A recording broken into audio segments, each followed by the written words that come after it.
क्या आप जानते हैं भगवान शिव ने सोमनाथ में प्रकट होकर दिया था चंद्रदेव को अमरता का वरदान। ससुर दक्ष ने दिया था चंद्रदेव को क्षय होने का श्राप। चंद्रदेव ने किया था पहले ज्योतिर्लिंग सोमनाथ मंदिर का निर्माण। लाइव इंडिया 24 चैनल में आप सभी का बहुत बहुत स्वागत है। हिंदू धर्म में 12 ज्योतिर्लिंग भगवान शिव के 12 पवित्र रूप माने जाते हैं। पुराणों के अनुसार जो भी श्रद्धालु इन 12 ज्योतिर्लिंगों का दर्शन करता है उसके सभी पाप नष्ट हो जाते हैं और उसे मोक्ष की प्राप्ति होती है। गुजरात के सौराष्ट्र तट पर स्थित सोमनाथ मंदिर, जहां समुद्र की लहरें शिव का नाम जप करती रहती हैं, यह वही स्थान है जहां स्वयं भगवान शिव ने चंद्रदेव को शाप मुक्त कर अमरता का वरदान दिया था। आइए सुनते हैं पुराणों में वर्णित सोमनाथ ज्योतिर्लिंग की अद्भुत कथा। भगवान ब्रह्मा जी के मानस पुत्र दक्ष प्रजापति की 27 कन्याएं थीं, जो सभी नक्षत्रों की अधिष्ठात्री थीं। चंद्रदेव, जिन्हें सोम भी कहा जाता है, ने इन 27 कन्याओं से विवाह किया, लेकिन विवाह के बाद चंद्रदेव का प्रेम केवल रोहिणी के लिए था।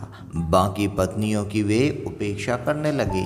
बेटियों ने यह बात अपने पिता को बताई, जिससे क्रोधित होकर दक्ष प्रजापति ने चंद्रदेव को शाप दिया, हे चंद्रदेव, तुम क्षीण हो जाओगे, तुम्हारा तेज नष्ट हो जाएगा। शाप से चंद्रमा का प्रकाश घटने लगा, उनका शरीर पीला और दुर्बल पड़ने लगा। देवताओं और ब्रह्मा जी तक ने उन्हें बचाने की कोशिश की, लेकिन शाप अटल था। ब्रह्मा जी ने चंद्रदेव को एक उपाय बताया। उन्होंने कहा, तुम प्रभास पाटन जाओ और वहाँ भगवान शिव की कठोर तपस्या करो, केवल वही तुम्हें शाप से मुक्ति दे सकते हैं। चंद्रदेव प्रभास क्षेत्र पहुँचे और हजारों वर्षों तक महामृत्युंजय मंत्र का जाप करते हुए शिव जी की आराधना करने लगे। समुद्र की लहरों के बीच तेज धूप और कड़कती हवाओं में चंद्रदेव की साधना अडिग रही। अंततः भगवान शिव प्रसन्न हुए और बोले, हे सोम, मैं तुम्हारे शाप से मुक्ति देता हूँ। तुम्हारा क्षय अब अमर चक्र बनेगा। पूर्णिमा का दिन तुम पूर्ण रूप से और अमावस्या के दिन तुम क्षीण रूप में दिखाई दोगे। यहीं शिव जी ने ज्योतिर्लिंग रूप में प्रकट होकर निवास किया और यह स्थान सोमनाथ कहलाया। इसके बाद भगवान शिव ने चंद्रदेव को अपने मस्तक पर धारण कर लिया।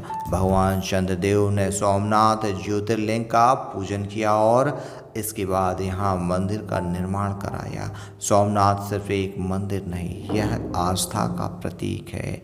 स्कंद पुराण में कहा जाता है कि यहाँ दर्शन करने मात्र से जन्म जन्मांतर के पाप नष्ट हो जाते हैं।